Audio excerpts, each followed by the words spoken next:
নমস্কার। People's voice নিউজে আপনাদের সবাইকে স্বাগত। এ রাজ্যে এসআইআর এর কাজ এখনো শুরু হয়নি, কিন্তু তার আগেই রাজনীতির পারদ কিন্তু বহু অংশে চড়তে শুরু করেছে। বোলপুরের সভা থেকে মুখ্যমন্ত্রী মমতা বন্দ্যোপাধ্যায় সরাসরি জানিয়ে দিলেন যে যারা বিএলও তারা রাজ্য সরকারের অধীনে কাজ করেন, এবং তিনি এক প্রকার প্রায় নির্দেশ দিয়ে দিলেন যে কোনো নাম যেন বাদ না যায়। উল্টো দিকে নির্বাচন কমিশন বিএলওদের যে ট্রেনিং দিয়েছে সেটা তিনি জানতেন না।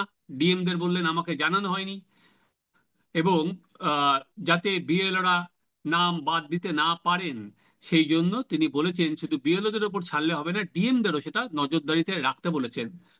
অন্যদিকে নির্বাচন কমিশন কিন্তু বিএলওদের পরিষ্কার বলা হয়েছে তারা যদি নিয়ম মেনে কাজ না করেন, যে নির্দেশিকা তাদের দেওয়া, তাদের বিরুদ্ধে কি কি ব্যবস্থা নেওয়া হবে সেটাও কিন্তু পরিষ্কার করে উল্লেখ করে রেখেছে। অর্থাৎ এখনো এসআইআর এর কাজ শুরুই হলো না, সংঘাত কিন্তু পুরো মাত্রায় শুরু হয়ে গেল। এই অবস্থায় এই যে টানাপোড়েন শুরু হলো, কিভাবে এসআইআর এর কাজ এগোবে, কতটা এই টানাপোড়েন আহ, রোধ করা যাবে, এবং আলটিমেট কি অনুপ্রবেশকারীদের নাম বাদ যাবে, আজকে আমরা এই নিয়েই আলোচনা করব রাজাগোপাল ধর চক্রবর্তী অধ্যাপক এবং রাজনৈতিক বিশ্লেষক এবং আইনজীবী চন্দ্রশেখর বাগের সঙ্গে। দুজনকে অসংখ্য ধন্যবাদ, আমাদের চ্যানেলে স্বাগত।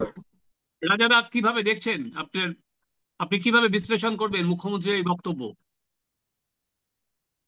দেখুন, বিএলও যারা আছেন, বুথ লেভেল অফিসার, এদের মাইনে কে দেয়, কারা এদের চাকরি দিয়েছে, এটা আনইম্পর্টেন্ট। যখন নির্বাচন কমিশন তাদের সার্ভিস রিকুইজিশন করে, তখন তারা একেবারে নির্বাচন কমিশনের লোক, কোনো সরকারের লোক নয়। নির্বাচন কমিশন একটা সম্পূর্ণ স্বয়ংশাসিত সংস্থা, কোয়াসাই জুডিশিয়াল বডি। এর কোনো আলাদা কোনো রাজ্য সরকার বলতে পারে না, বা কেন্দ্র সরকারও বলতে পারে না যে এই দেশটা আমি যা বলবো তাই। হ্যাঁ এরা রাজাদা, এদের আপনি একটা কি বলছেন আর কি নোটিফিকেশন জারি না হলেও বিএলওরা কি এখন থেকেই যে কমিশনের আন্ডারে কাজ করবেন?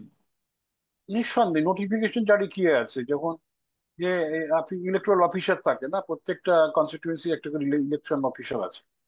হ্যাঁ, এতে নোটিফিকেশন জারি কে, তারা তো ভোটার লিস্টের নাম তারা তো নানান ভাবে কেউ যদি চেঞ্জ করতে চায়, নানান ফর্ম 6 আছে, নানান ধরনের ফর্ম আছে, সেগুলো তো তারা তো গ্রহণ করেই যাচ্ছে।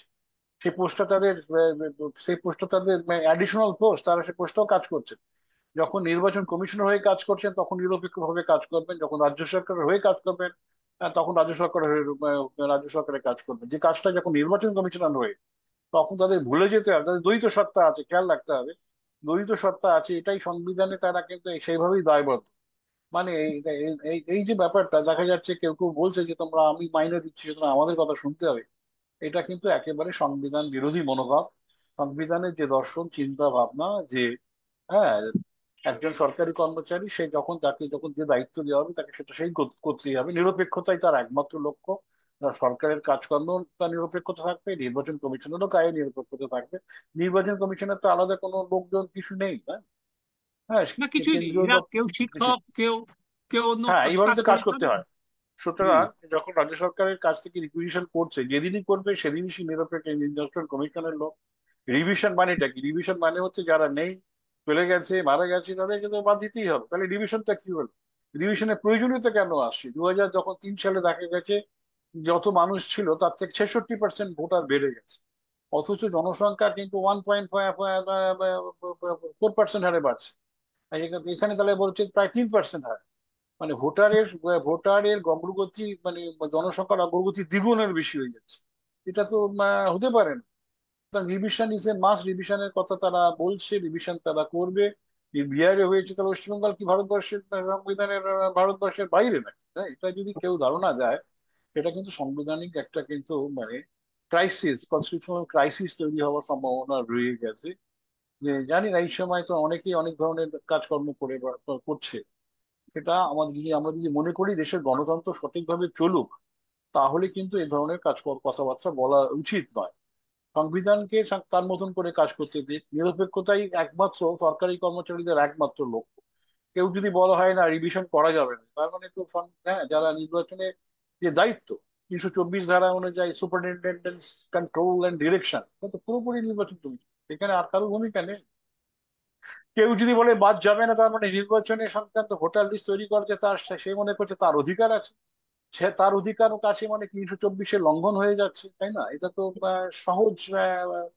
সহজেই বোঝা যায় যে 324 লঙ্ঘন করার অধিকার কারণ নেই ভারতবর্ষে, বুঝলেন? এবং হ্যাঁ, ভারতবর্ষের নির্বাচন কমিশনেই নির্বাচন করবে, আর কেউ করতে পারে না, আর কোনো কেউ বক্তব্য থাকতে পারে, কিন্তু এটা কিন্তু আমি ঠিক এই সংবিধানের জায়গা থেকেই বিরোধিতা হয়ে। চন্দ্রদার কাছে আসছি, রাজাদা আপনার কাছে আবার আসবো। চন্দ্রদা, রাজাদা যেটা বললো যে একটা সাংবিধানিক সংকটের দিকে এগিয়ে যেতে পারে এবং এটা কারোর এখতিয়ার নেই। আইনের ভাষায় কি বলছে, এই যে ধরুন যদি নির্বাচন কমিশনের নির্দেশ না মানে বিএলওরা, সেক্ষেত্রেই বা কি হবে? ওর উল্টো দিকে আবার যদি নির্বাচন কমিশনের নির্দেশ মানে, তাহলে তারা তো দুদিকেই শাঁখের করাতের মতো অবস্থা হয়ে যাচ্ছে, তাই না চন্দ্রদা? হ্যাঁ, ব্যাপার হচ্ছে যে দেখুন, যে ইলেকশন কমিশন একটা স্বশাসিত সংস্থা under the provision of the constitution of India.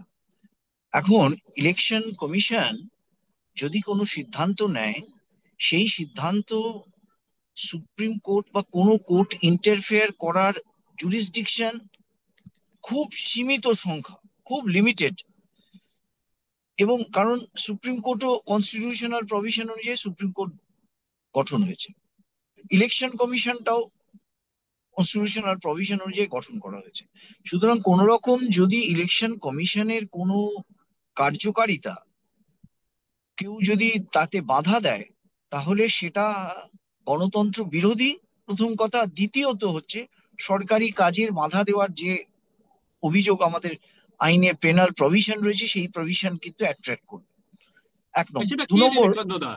আপনি যেটা বলছেন সরকারি কাজে বাধা, সেটা কে হ্যাঁ, ব্যবস্থা নেবে? সে তো ল অ্যান্ড অর্ডার তো রাজ্য সরকারের হাতে। এবং যে মঞ্চে উনি এটা বললেন চন্দ্রদা, সেখানে আপনাকে একটা পয়েন্ট বলছি, না, সেই মঞ্চে ওনার পাশে অনুব্রত মণ্ডল হাজির। এই সরকারি কাজে বাধা, অন ডিউটি পুলিশ অফিসারকে হুমকি, ফলে নেবেটাকে? আমি তো সেটাই আপনার না, থেকে না, জিজ্ঞেস করছি। আজকে ইলেকশন কমিশন যদি একটা কমপ্লেন করে, সেই কমপ্লেনটা কি পুলিশ নেবে না? আমি এই প্রশ্নটা তুলছি। আজকে যদি ইলেকশন কমিশনের কোনো কার্যকারিতায় যদি রাজ্য সরকার বলে আমরা করতে দেব না, বাধা দান করব, তাহলে election commission has authority to lodge complaint. এবং সেই কমপ্লেনের ভিত্তিতে তখন বাধ্য হবে, এইখানেই তখন এই কনস্টিটিউশনাল ক্রাইসিসের জায়গাটা আস্তে আস্তে অ্যাব্রাপ্ট করবে। আর আরেকটা জিনিস যেটা, গতকাল এই মামলা যখন যেহেতু সুপ্রিম কোর্টে শুনানি হয়েছিল, সেই শুনানির সময় ইলেকশন কমিশন খুব পরিষ্কার করে যে কথাটা দ্ব্যর্থ ভাষায় বলে দিয়েছে, সেটা হচ্ছে যে এপিক কার্ড যেটা রয়েছে, সেই এপিক কার্ড গুলো যারা অলরেডি ভোটার হিসেবে রয়েছে বলে তারা দাবি করছে, তারা, এটা হচ্ছে প্রিভিয়াস রিভিশন অনুযায়ী, এখন হুম। নতুন একটা রিভিশন হচ্ছে। সেই রিভিশনে আগের রিভাইজ যে রুলস ছিল, সেই রুলসটা কিন্তু অ্যাপ্লিকেবল হচ্ছে না। যার ফলে ইলেকশন কমিশন নতুন করে যে রিভিশন করবে, সেই রিভিশন অনুযায়ী যারা ইলেকটোরালে ভোটার হিসেবে নাম আসবে, তারাই কিন্তু ভোটার হিসেবে ভোট দান করতে পারবে। এবং সেক্ষেত্রে কালকে সুপ্রিম কোর্ট নিজে ইটসেলফ, জাস্টিস সূর্যকান্ত এবং জাস্টিস জয়মাল্য বাগচির যে বেঞ্চ, তারা নিজে ইলেকশন কমিশনকে বলে যে আধার কার্ড আর রেশন কার্ডটাকে, এটাকে মান্যতা দেওয়ার জন্য। সেখানেও ইলেকশন কমিশনের বক্তব্য খুব পরিষ্কার যে রেশন কার্ড, এত ফেক রেশন কার্ড রয়েছে যে সেই ফেক রেশন কার্ড গুলো কোন রকম ভাবে সেটার অনুযায়ী আমরা মেনে নিতে পারবো না যে এরা হচ্ছে জেনুইন সিটিজেন। আর ইলেকশন কমিশনের আরেকটা বক্তব্য যেটা, সেটা হচ্ছে যে সিটিজেনশিপ অ্যাক্ট অনুযায়ী তারা যে রুলস করছে, সেই রুলস অনুযায়ী যে রিভিশন করছে, তাতে দেখতে পাওয়া যাচ্ছে যে যে যে কথাটা স্যার বললেন, যে বহু লোক, ধরুন পরিযায়ী শ্রমিক হিসেবে তারা এখান থেকে চলে গেছে, তারা ভোটার হিসেবে তাদের নাম এখানে রয়ে গেছে। এই এই জিনিসগুলোকে টোটালি একদম এগুলো বন্ধ করে দেওয়ার ব্যবস্থা করছে ইলেকশন কমিশন। আপনি যদি আজকে হায়দ্রাবাদে থাকেন, আপনি হায়দ্রাবাদের ইলেকটোরালে নিজের নাম তুলবেন, নিয়ে ওখানকার ভোটার হবেন। এবং যদি আবার ওখান থেকে চলে এসে কলকাতায় ফেরত আসেন, তাহলে ওখানকার নামটা ক্যান্সেল করে এখানে এসে আবার ভোটার কার্ডে নিজের নাম তোলাতে হবে। দিস ইজ আ সিস্টেম, যেটা আগের প্রিভিয়াস যে সিস্টেম ছিল সেই সিস্টেমটাকে চেঞ্জ করে রিভিশন হচ্ছে, এটাই নতুনত্ব, এই রিভাইজ করা হচ্ছে। সেই রিভিশনটাকে কেউ বাধা দিতে পারে না। আর সুতরাং বাধা যদি দেয়, এবং সুপ্রিম কোর্টে এই যে মামলা হচ্ছে, সুপ্রিম কোর্টও যদি ইলেকশন কমিশনের ক্ষেত্রে, যে কারণে কালকে কিন্তু কোনো স্টে দেয়নি, আগামী না, পয়লা স্টে কেউ অগাস্ট। চায়নি। ইনফ্যাক্ট না না আদালত বলেছে আপনারা তো স্টে। না না, কালকে ডেমোক্রেটিক অ্যাসোসিয়েশনের যে একটা মামলা ছিল তাদের হয়ে কিন্তু তারা স্টে চেয়েছিল যে 1 আগস্ট ওরা একটা বলে ড্রাফট পাবলিকেশন করবে, হ্যাঁ, ড্রাফটটা সেটার উপর যাতে স্টে হয়ে যায়, প্রসেসটা না। স্টে হয়। এসআইআর এর কেউ সুপ্রিম স্টে চাইনি, কোর্ট, ড্রাফটটা যাতে না না, প্রকাশ না হয়। এই ড্রাফট হ্যাঁ, ড্রাফট পাবলিকেশনটাও সুপ্রিম কোর্ট স্টে করেনি, বলেছে না ড্রাফট না পাবলিকেশন করেনি। হোক, দেখা যাবে সেখানে যদি কোনো ভুল চুক থাকে সেগুলো দেখতে হবে। সুতরাং সুপ্রিম কোর্টও কিন্তু কতখানি এটার মধ্যে ইন্টারফেয়ার করবে, এটা আজকেও আবার শুনানি আছে। সুতরাং আমরা এটার জন্য ওয়েট করব, যে আমরা দেখবো যে সুপ্রিম কোর্ট এই ইলেকশন কমিশনের এসআইআর এর ক্ষেত্রে কতখানি ইন্টারফেয়ার করে। রাজারা, এটা একমাত্র শুধুমাত্র প্রশাসনিক দিক থেকে নয়, আরেকটাও পাশাপাশি আছে। মুখ্যমন্ত্রী যে সভায় বললেন সেখানে কিন্তু তৃণমূলের সব র‍্যাঙ্কের নেতারা হাজির ছিলেন। ফলে এটা তার মতো করে তিনি তো বক্তব্য দিয়ে চলে গেলেন। এবার বিএলওদের যে কাজ করতে যেতে হবে সেখানে তাদের সঙ্গে বিএলএ থাকবে, সবার বুথ লেভেল এজেন্ট থাকবে, এবং তাদের কিন্তু গ্রাম বাংলায় গিয়ে কাজ করতে হবে, প্রত্যন্তরে যেতে হবে সেখানে। এবং সেখানে পুলিশের থেকে কি এরপর পুলিশের থেকে কি কোনো সিকিউরিটি আপনি পাবেন বলে আশা করছেন? কিভাবে দেখছেন যে এই যে ধরুন এই যে অনুপ্রবেশকারী এইসব নাম বাদ যাওয়া, এতে কাজটা তো প্রচন্ড কঠিন হয়ে গেল, তাই নয়? যদি তারা সেন্ট্রাল ফোর্স বা কিছু না পায়, কিভাবে দেখছেন? দেখুন মানে যে আশঙ্কাটা থেকেই যাচ্ছে যে বিহারে যেভাবে নামগুলো বাদ গেছে, সঙ্গত কারণে বাদ গেছে, তাদের মারা গেছে বা তারা মাইগ্রেন্ট হয়ে গেছে অন্য জায়গায়।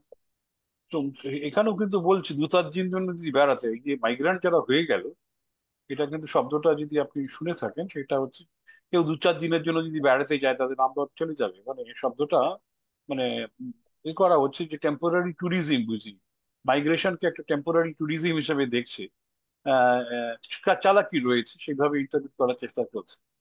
এখন স্বাভাবিকভাবেই রাজ্য সরকারের যে সমস্ত কর্মচারীরা রয়েছে বা যারা বুথ লেভেল অফিসার, তাদের মাইনে তো রাজ্য সরকার দেয় বা এমপ্লয়মেন্ট হয়তো দিয়েছে।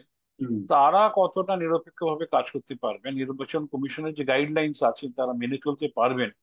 হয়তো বলে দেবে না ঠিক আছে, সবকিছু ঠিক আছে, কোনো মানে বেআইনি কেউ নেই, কেউ মারা যায়নি, হ্যাঁ, কতগুলো অবিশ্বাস্য তথ্য তারা কিন্তু এন্ডোর্স করবেন। এটা তো স্বাভাবিক না, তাদের তো বেঁচে থাকতে হবে না, বুথ লেভেল অফিসার্স যারা আছে তারা তো মানে সাধারণ ঘর থেকেই গেছেন। তারা তো সাহস নিয়ে সেই কাজটা তো করতে পারবেন না যদি তাদের সুরক্ষা যদি না দেওয়া হয়, বা তাদেরকে, হ্যাঁ, যদি এক ধরনের যে গ্যারেন্টি ইলেকশন কমিশন দেয় যে তোমাদের জন্য সবকিছু আমরা করতে রাজি আছি, তোমরা রিভিশনের কাজটা করো। এই ধরনের যদি দায়িত্ব যদি না দেয়, এমন কোন পশ্চিমবঙ্গে এলাকা আছে যেখানে ঢোকা যায় না, যেখানে আপনি যদি শাসক দলের বিরোধী কথা বলেন আপনি একেবারে মুশকিলে পড়বেন, শাসক হ্যাঁ, দল যা পুলিশ এবং বলছে হ্যাঁ, এরপর তো আপনি পুলিশ পুলিশও বা অ্যাডমিনিস্ট্রেশনের সাহায্যই পাবেন না। কম। তারাও তো শাসক দলের হয়েই কাজ করছে না। হ্যাঁ। এখন কেন্দ্রীয় সরকার কিভাবে দেখবে? তারা যদি মনে করে যে না যা হচ্ছে হচ্ছে, তাহলে তো সেইটাই হবে না। তারা যদি কোনোভাবে উদ্যোগ না নেয়, নির্বাচন কমিশন তো লক্ষ্য করবে যে এখানে আজকে রাজ্য সরকার কি বলছে তারা জানে। এখন কেন্দ্র কি করতে চায়, কেন্দ্র বলে হ্যাঁ ঠিক আছে বাঙালি, বাঙালি জানে তো, এই যদি অ্যাটিটিউড তারা বুঝিয়ে দেয় তাহলে তো হয়েই গেল, বুঝতে পারছেন? তো কেন্দ্র সরকার কি চায়, রিভিশনটা দেখুন একটা বিরাট অসঙ্গতি ধরা হুম। পড়েছে। এটা আমরা বুঝতে পারছি যে প্রায় ডাবলের চেয়ে বেশি গ্রোথ বাড়ছে ভোটারদের। হুম। এইখানে তো অসঙ্গতি যখন আছে সেটা কিন্তু দূর করতে হবে। কিন্তু দায়িত্ব তো খালি নির্বাচন কমিশনের কিছু লোকের উপর নয়, তারা যাদের উপর দায়িত্ব দিচ্ছেন তাদের উপরে, পুলিশের উপরে, হ্যাঁ, কোর্টের উপরে। তারা সবাই যদি নিজের স্বার্থ রক্ষা করে চলে যায় না ঠিক আছে ঠিক আছে করে, তাহলে তো কি রিভিশনটা হবে কি, তাই না? রিভিশনটা তো হুম। আপনি গাইডলাইন দিলেন, সেই গাইডলাইন অনুযায়ী যারা কাজ করবে তারা যদি কাজ না করতে পারে তাহলে কাজটা হবে কি? সুতরাং ঠিক আছে। যেটা বিহারে হ্যাঁ। হয়েছে, অ্যাটলিস্ট সেখানে একটা প্রশাসনিক সে একটা মান্যতা ছিল। নির্বাচন কমিশন বলা হয় আমলোক কো করনা পড়েগা, এই ধরনের একটা অ্যাটিটিউড রয়েছে। নির্বাচন কমিশন কে? হ্যাঁ, আমাদের এখানে রাজ্য সরকারই সবচেয়ে বেশি। এই অ্যাটিটিউডটা তো বাঙালির মধ্যে এসে গেছে না। এই অ্যাটিটিউডে আপনি কারণ এটা আমরা আগেও দেখেছি রাজাদা, এটা যে প্রথমবার নয়। আগে ধরুন হ্যাঁ যদি সেই বিএসএফ বলছি আমি থাকে, কোনো, সিআরপিএফ থাকে, তাদের হ্যাঁ হাতা খুন্তি নিয়ে তাড়া করো, তারপরে পুলিশদের বলা তোমরা তো এরপরে আমাদের অধীনেই থাকবে। এটা তো বারবার করে নানা না, ভোটের সময় এটা আমরা তো দেখেছি। বলা বলছে, কালকেরও তো বলেছে তোমরা আমাদের অধীনে, এইসব কথা তো কালকেরও হ্যাঁ। বলা হয়েছে। কিন্তু দেখা গেছে যে কোনো মানে দেখুন, রাজনৈতিক প্রতিক্রিয়া হয়তো এসেছে, কিন্তু স- সাংবিধানিক যারা আছেন, মানে কেন্দ্রীয় সরকার বা বিচার ব্যবস্থা থেকে আমরা কোনো সুরক্ষা দেখিনি না। হ্যাঁ, সুতরাং কেউ যদি বলে যে না বিএলওরা কাজ করছে, তাদের কাজ করতে দিতে হবে, এই সুরক্ষাটা তো কেন্দ্রীয় সরকার বলতে পারে বা বিচার ব্যবস্থা থেকে আসতে পারে না। হাইকোর্ট বা সুপ্রিম কোর্ট তারা যদি বলে যে না, তারা তো হয়তো ডিউটি করছেন, এই কথা যদি কেউ মানে সঠিকভাবে যদি না বলে উঠতে পারে, তাহলে এই লোকগুলো তো কেউ সাহস, এরা তো রাজনৈতিক নেতাদের কথায় সাহস পাবে না, কেন ওরা জানে যে সমস্ত জায়গায় কাজ করতে যেতে হবে সেখানে কারা রাজত্ব করে। সুতরাং সেখানে হুম। শাসকের শাসকের আইন কাজ করে, দেশের আইন, সাংবিধানিক আইন, এগুলো কাজ করে না। সুতরাং তারা ভয় পেয়ে যে যা বলবে তাই করবে। হয়তো মারা গেছে কয়েক হাজার লোক, দেখতে পাচ্ছে বুঝতে পারছে না কেউ মারা যায়নি, লিখে দেবে, তাই না? হুম। এটা তো পরিষ্কার, তাহলে তো ভয়ে তো হ্যাঁ। সবকিছুই হতে পারে, তাই না? এই সেই ভোটগুলো তো সব চন্দ্রদা, পাবে। রাজাদা যেই মারা যাওয়ার কথা বলছে আমি সেখান থেকেই বললাম যে আপনি বিধাননগর এলাকায় থাকেন। সেখানে আমরা দেখেছিলাম 22 সালের পুরো ভোটে দ্বিজেন মুখোপাধ্যায় আবার ভোট দিয়ে গিয়েছিলেন মৃত্যুর পরেও। যে আর কি ভোট বক্সে দ্বিজেন মুখোপাধ্যায়ের গান শোনা গিয়েছিল, যেটা নিয়ে যথেষ্ট তোলপাড় হয়েছিল। বিহারে ইতিমধ্যে যারা মৃত তারা 22 লক্ষ নাম বাদ গেছে। কিন্তু আপনার কাছে যে স্পেসিফিক প্রশ্ন, সেটা হচ্ছে একদিকে এই যে পরিযায়ী শ্রমিক, এইটা বিহারে এখনো পর্যন্ত খসড়া তালিকায় জানি না শেষ পর্যন্ত কত উঠবে, এখনো পর্যন্ত 35 লক্ষ নাম এই বিষয়। এবং দ্বিতীয়ত যেটা বলা হচ্ছে যে সবার নাগরিকত্ব চেক করা হচ্ছে, যে নির্বাচন কমিশন, এই দুটো আপনি পরিযায়ী শ্রমিক এবং যে নাগরিকত্ব, যেটা আজকে বাম দলগুলো বলছে যে নির্বাচন কমিশন ভোটার তালিকার আড়ালে এক একজনের নাগরিকত্ব কোনো সময় তারা চেক করতে পারে না। কেন নাগরিক ঠিক করবে কিনা সেটা নির্বাচন কমিশনের দায়িত্ব নয়, চন্দ্রদা। না, ভরতবাবু, যেটা আমি বলবো সেটা হচ্ছে যে দেখুন, নাগরিকত্ব চেক করতে পারে পারে না। এখন অলরেডি এই মানে যেটা নিয়ে আমাদের সারা ভারতবর্ষের মধ্যে একটা তোলপাড় হচ্ছে, সেটা হচ্ছে ইলেকশন কমিশনের এই এসআইআর, একটা স্পেশাল ইন্টেন্সিভ রিভিশন। এটার ব্যাপারে অলরেডি মামলা হয়েছে সুপ্রিম কোর্টে, এবং সুপ্রিম কোর্ট সেই মামলা শুনছে। এখন একটা জিনিস আমি বলবো, সেটা হচ্ছে যে সুপ্রিম কোর্ট যদি কোনো রকম ইলেকশন কমিশনের উপর কোনো অর্ডার পাস করে, সেক্ষেত্রে এই যে এসআইআর যেটা হচ্ছে, বিহারে হচ্ছে, আগামী দিনে আসামে হবে, পশ্চিমবঙ্গে হবে, সেখানে তখন সেটা বুঝতে পারা যাবে।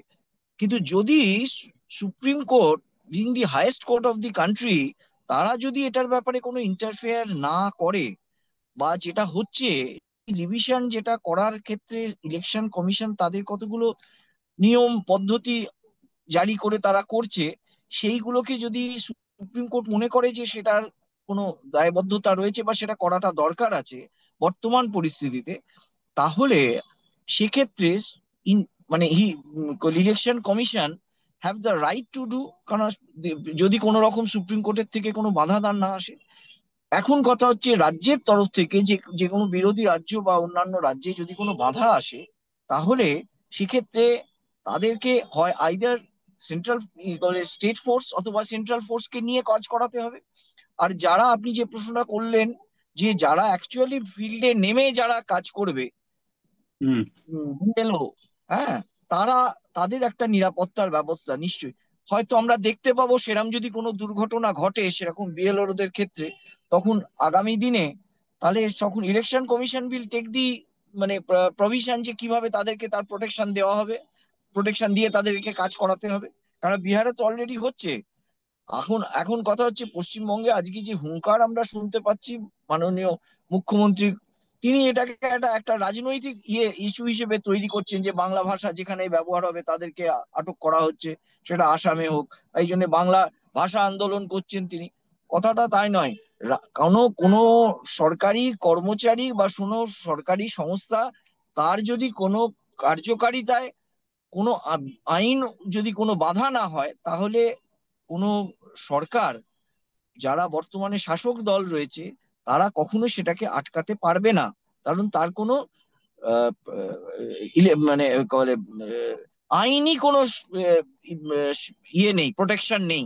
যার ফলে সেটা যদি কেউ করে তাহলে সেটা একটা ফোর্সফুল হবে, এবং সেক্ষেত্রে তাহলে দেখতে পাওয়া যাবে তখন ইলেকশন কমিশন আগামী দিন পশ্চিমবঙ্গে যদি মনে করে সেরকম একটা ক্ষেত্রে এমার্জেন্সি ডিক্লেয়ার করার জন্য বলতে পারে। এটা আমরা দেখবো আগামী দিনে, যে কেননা ইলেকশন কমিশন তার নিজের কার্যকারিতা অন্য রাজ্যে করতে গেলে যদি বাধা না হয়, পশ্চিমবঙ্গে যদি বাধা হয়, তাহলে সেটাকে কিভাবে মোকাবিলা করা সেটা নিশ্চয়ই ইলেকশন কমিশনের নিজস্ব পদ্ধতির মধ্যে রয়েছে। এবং যদি কোনো কোনো বেআইনি কোনো কাজ যদি সুপ্রিম কোর্টের তরফ থেকে কোনো রকম কোনো বাধা দান না থেকে থাকে, তাহলে সেক্ষেত্রে কোনো তো অসুবিধা হবে না। ঠিক আছে রাজা, আপনার কাছে আমার শেষ প্রশ্ন, কারণ এই বিএলও যারা হবে রাজ্য সরকারের কর্মচারী রাজারা, এরা কিন্তু কেউ ডিএ পায়নি। আদালত বলার পরেও এদের ডিএ হয়নি, সেটা শিক্ষক হতে পারে বা অন্যরাও হতে পারে। সেটা কি আপনার মনে হয় যারা বিএলও পদে কাজ করছে তাদের সেই জেদটা বাড়িয়ে দেবে, না চলো আমরা ঠিকভাবে করি, দেখো আমাদের এটাও ঠিকভাবে ডিএটা ঠিকভাবে হয়নি, নাকি তারা চাপের কাছে নথি স্বীকার করবে এটা? না, দেখুন, মোটামুটি বোঝা যাচ্ছে যে চাপটা ভয়ানক আসছে। সেটা চাপটা বোঝাই মানে যাচ্ছে। যদি মুখ্যমন্ত্রী যদি বলেন তাহলে তো বোঝাই যাচ্ছে কতটা ভয়ানক। এবং এবং সেটা মুখ্যমন্ত্রী পুলিশের চাপ বা প্রশাসনিক সাহায্য সবাই কতটা সবাই পাবে। মান, পুলিশ থেকে শুরু করে, পার্টি থেকে শুরু করে, গোড্ডা থেকে শুরু করে সবাই সেটা মান্যতা দিয়ে দেবে। হুম। এই জায়গায় দাঁড়িয়ে ডিএ বা, হ্যাঁ, ডিএ পাওয়ার থেকে তো আমার বেঁচে থাকতে হবে রে বাবা। হ্যাঁ, ডিএ কত টাকা আর পাবো, তাই না? হ্যাঁ, 100 200 300 বেঁচে থাক, মানুষের মূল্যটা কি অতটা ওই রকম নিচু নাকি? ভয়ে তো এই সমস্ত বিএলও যারা আছে তাদের তো, বুঝতে পারছেন, আপনার ভয়টাকে জয় করা তো সেটা মানে খুব কম মানুষই পারেন, এবং তারা অমর হয়ে যান। কিন্তু অধিকাংশ মানুষ তো এই ভয়টাকে জয় করতে পারে না, না? তারা মনে করছে ওরে বাবা আমাকে কি হবে, আমার ছেলেপুলেদের কি হবে, বাড়ির সংসার কি হবে, হ্যাঁ, এইসব তারা তো ভাববেন। আমাদের এইটাই এটাই হচ্ছে যে আমাদের সবচেয়ে বেশি পীড়া, যে যে আমি আদর্শকে যতটা শ্রদ্ধা করি তাতে নিজের জীবনটাকে আরো বেশি মান্যতা দিই, বুঝেছেন? তার ফলে নিজের জীবন সবার উপর, তার জন্য আর তারপরে হাজারটা, পারিবারিক চাপও থাকবে, সেই তো যে বলছে যাবে এইসব তার তো মিশিয়ে। পরিবারের চাপও থাকবে। হ্যাঁ, হ্যাঁ, সেই সেই বলছে এইসব মিশিয়ে সে আর যখন আতঙ্কটা যে জায়গায় চলে যায়, তখন অন্য কিছু আর করে না। যখন লোকে উদ্বাস্তু হয়ে আসে, তার কাছে আতঙ্কটা তো এমনই যে সে আর এখানে থাকতে পারে না। হতে পারে সেখানে থাকলে হয়তো তার অনেক কিছু সুবিধা হতে পারতো, অনেক, হ্যাঁ, সে আর হুম। অন্য কিছু ইকুয়েশনের মধ্যে আনে না, ওকে এক্ষুনি পালাতে হবে, নাহলে বাঁচা যাবে না। এবং এখানেও সেটা তাই আরেকটাও দিয়ে। রাজাদা, ধরুন এটা একটা রাজনৈতিক সংঘর্ষও বাড়বে, কারণ অন্য যারা বিরোধী দল তারা যদি বাধা দিতে যায় তাহলে এটা রাজনৈতিক সংঘর্ষ বাড়ার সম্ভাবনা প্রবল। দেখুন, তখন একটা দেখা যাচ্ছে মোটামুটি ভাবে একটা ইউনিপোলার সিস্টেমের দিকে এসে গেছে, বুঝেছেন না? সব বিরোধীরা খুব কোথাও খুব খুব গুটি কয়েক জায়গায় তারা রয়ে গেছে। সাধারণ মানুষ কি করে, ভোটের সময় দেখিয়ে দেয়, সাধারণ মানুষের আর তো কোনো ক্ষমতা নেই। এখন আপনি যদি, বিরোধীরা যদি সত্যিকারের পাওয়ারফুল হতো তাহলে এই জিনিসটা ঘটতো না, না? তারা সেই জায়গায় সেরকম সংগঠিত নয়, সেরকম সংঘবদ্ধ নয়। এবং যারা কেন্দ্র থেকেও সেভাবে তারা সাহায্য দেখছে না, কেন্দ্র অনেকটাই নীরব হয়ে আছে। সুতরাং এই জায়গায় দাঁড়িয়ে যে বিরোধীরা বেশ কিছু করে ফেলবে সেটাও ঘটছে না। পাল্টে গেছে। হুম। 60-এর দশকে লোকে কিন্তু আদর্শ এতটা ইম্পর্টেন্ট ছিল, তারা আদর্শের জন্য অনেক কিছু করতে পারত। 60-এর দশক, 70-এর দশক, 80-এর দশক পর্যন্ত যখন মমতা বন্দ্যোপাধ্যায় রাজনীতি শুরু করেছিলেন, তখনও বুঝেছে, তখন এত এই যে মেটেরিয়ালিস্টিক লাইফটা এত দূর এগোয়নি। তার ফলে মানুষের কাছে মূল্যবোধ অনেকটাই এগিয়ে ছিল, তারা পথে নামতে পারত। এখন মানুষের কাছে মেটেরিয়ালিস্টিক লাইফটা এমন জায়গায় চলে গেছে, তাকে জীবন ধারণ করতে গেলে যে ধরনের রোজগার করতে হবে, সে মনে করছে যে পথে গেলে আমার সব সব যাবে, বুঝেছেন? এই জায়গায় দাঁড়িয়ে তার কাছে ভয়টা তীব্র হয়ে গেছে। একদিনের রোজগার মানে আমার অনেক কিছু শেষ। হুম। এই এই ভাবনা থেকেই সে কিন্তু মাথা নত করছে। তার নিজের জীবনটা সে মনে করছে অনেক বেশি মূল্যবান তার আদর্শের থেকে। এইগুলো সেটা তো দেখা জানেন যাচ্ছে। তো, দেখা হ্যাঁ যায়। হ্যাঁ চন্দ্রদা, আপনার কাছে আমার শেষ প্রশ্ন, যেটা হচ্ছে দেখুন মূল যে জায়গাটা এসে দাঁড়াচ্ছে হচ্ছে পরিযায়ী শ্রমিক। হুম। তো এই পরিযায়ী শ্রমিক আপনি যদি পশ্চিমবঙ্গ থেকে দেখেন, সেটা মালদা, মুর্শিদাবাদ, দিনাজপুর, এই এলাকাগুলো থেকে যায়, যেগুলো বলা যেতে পারে সংখ্যালঘু অধ্যুষিত এলাকা। আবার একই সঙ্গে তৃণমূল কংগ্রেসের কোর ভোট ব্যাংক। আর কি এই ভোট ব্যাংক যদি ভোট বাদ হয়ে যায়, যেটা বিহারে ইতিমধ্যেই 35 লক্ষ নাম বাদ গেছে, এবং আপনি যদি টোটাল ভোট বিহারে বাদ গেছে 65 লাখ, তাহলে প্রতিটা 234টা আসন, প্রতিটা আসনে 22 থেকে 23 হাজার ভোটার বাদ চলে গেছে। পশ্চিমবঙ্গে যদি ওই সংখ্যালঘু এলাকায় বিরোধীরা প্রায় কিছু নেই, সেই জায়গায় এই পরিযায়ী শ্রমিকদের নাম দুটো জায়গায় অন্যত্র পার্মানেন্টলি চলে যাওয়া, স্থানান্তরিত হয়ে যাওয়া, সেটার নাম বাদ দেওয়া কি আপনার এই সময় দাঁড়িয়ে মনে হচ্ছে খুব একটা এগিয়ে নিয়ে যেতে পারবে, চন্দ্রদা? না, আমি একটা প্রশ্ন প্রথম করি, সেটা হচ্ছে যে পরিযায়ী শ্রমিকরা কেন যায়? এখানে কাজ নেই তাই জন্যই তো যায়, এখানে রোজগার নেই তাই জন্যই যায়। তাহলে তারা কিন্তু স্বইচ্ছায় এখান থেকে যাচ্ছে। এখানে পশ্চিমবঙ্গে আজকে মুখ্যমন্ত্রী যে কথাটা বলছেন, যে পরিযায়ী শ্রমিকদের ফিরিয়ে আনার কথা বলছেন, যে আমি একটা ক্যাম্প করব, তাদের সেখানে থাকার ব্যবস্থা করব, কিন্তু তারা কিন্তু স্বইচ্ছায় গেছে, কারণ এখানে তাদের রোজগার কম, রোজগার নেই না, তাই কিন্তু জন্যে। সেটা কি হচ্ছে চন্দ্রদা, পরিযায়ী শ্রমিকরা তো চলে যাচ্ছে কিন্তু তাদের ভোটার কার্ড গুলো তো থেকে যাচ্ছে, তারা তো সেই ভোটার কার্ড গুলো সেই পায়। হ্যাঁ, সেই আমি নিয়ম সেটাই বলছি সেই আপনাকে। নিয়ম সেই সেই নিয়মটাই তো চেঞ্জ হওয়া দরকার। আজকে আমি এখানে থাকবো না, আমি কাজ করব এক জায়গায়, রোজগার করব এক জায়গায়, আর ভোটের সময় আমি এখানে এসে ভোট দিয়ে যাব।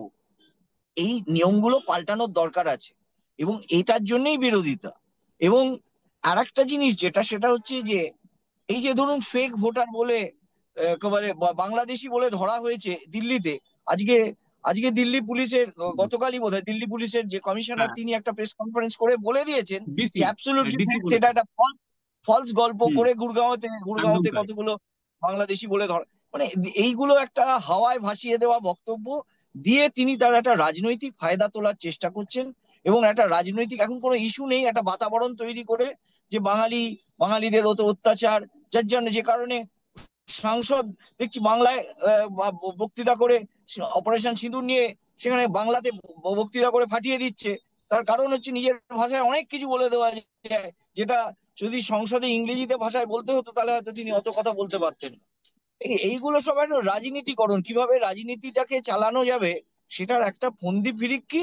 আর এই জিনিসটা যদি সুপ্রিম কোর্ট থেকে প্রোটেক্টেড হয়, সুপ্রিম কোর্ট যদি কোনো ইন্টারফেয়ার না করে, তাহলে এই জিনিসটা বাস্তবে মানে এই যে রিভিশন ইলেকশন কমিশনের, সেটা দরকার, এবং সেটা সেইভাবে করবে। তার জন্য যদি তোলা হয় সেই কথা, মানে মানে টপকে যাওয়া বা কোনো কোনো কাটেল করে দেওয়ার জন্য, election commission has definitely much more power than the state government, because state গভর্নমেন্টের আন্ডারে ইলেকশন কমিশন নয়। রাজ্যের ইলেকশন কমিশনকে যেভাবে হাতের মুঠোয় তারা নিয়ে রাজনীতি করে, সারা ভারতবর্ষের যে ইলেকশন কমিশন রয়েছে তাকে নিয়ে এইভাবে করাটা সম্ভব হবে না। কিন্তু তিনি ওরকম একটা মানে জেদাজিদি করে একটা দেখানোর চেষ্টা করছেন আর কি, আর কিচ্ছু না। ঠিক, আমি সময় শেষ। কিন্তু এর ফলে যেটা হবে, আমরা ইতিমধ্যেই যেটা দেখেছি যে যে পশ্চিমবঙ্গের যে সিইও অফিস, সেটাকে বলা হয়েছে যে স্বরাষ্ট্র দপ্তর থেকে আলাদা করে দিতে, তাকে অনেক বেশি আহ, আর্থিক এবং প্রশাসনিক ক্ষমতা দিতে। তার ফলে বোঝাই যাচ্ছে যে সেন্ট্রাল নির্বাচন কমিশন কতটা সঠিক পদক্ষেপের পথে হাঁটছে। দেখুন, যারা ভোট দেবে তারা নাগরিক হয়ে ভোট দেবে, আমরা এটাই চাই, যাতে হুম, প্রতিটা ভারতীয় নাগরিক ভোট দিতে পারে, এবং যারা ঠিক। অনুপ্রবেশকারী তারা যাতে ভোট দিতে না পারে।